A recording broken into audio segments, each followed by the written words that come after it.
বিশ্বনবীর হৃদয়টা বড় ভাঙা, কলিজার টুকরা স্ত্রী খাদিজা নাই, যাকে সবচেয়ে ভালোবাসতেন, সবচেয়ে প্যার করতেন, যাকে মাহাব্বাত করতেন।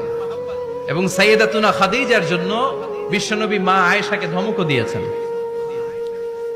সাইয়েদাতুনা খাদিজার কথা যখন বিশ্বনবী বলে বেড়ায় মা আয়েশার কাছে, খাদিজার কথা বললে মা আয়েশা বলতেন, ও নবী, কোন জাহিলি যুগে এক বুড়ি মহিলার সাথে আপনার বিয়ে হয়েছিল, মরে গিয়েছে, কবরে শুয়ে আছে।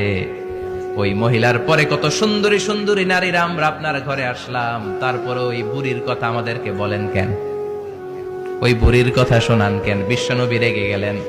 সাইয়েদাতুনা খাদিজাকে বুড়ি বলার কারণে বিশ্বনবী মা আয়েশার চোয়ালটা এইভাবে চেপে ধরেছে। কোনদিন স্ত্রীর গায়ে হাত তোলেননি, শুধু এই একবার খাদিজাকে বুড়ি বলার কারণে মা আয়েশার থুতনি চেপে ধরেছিলেন। আল্লাহু আকবার। আবার বিশ্বনবী বলতেন, রুজিকতু হুব্বাহা, খাদিজার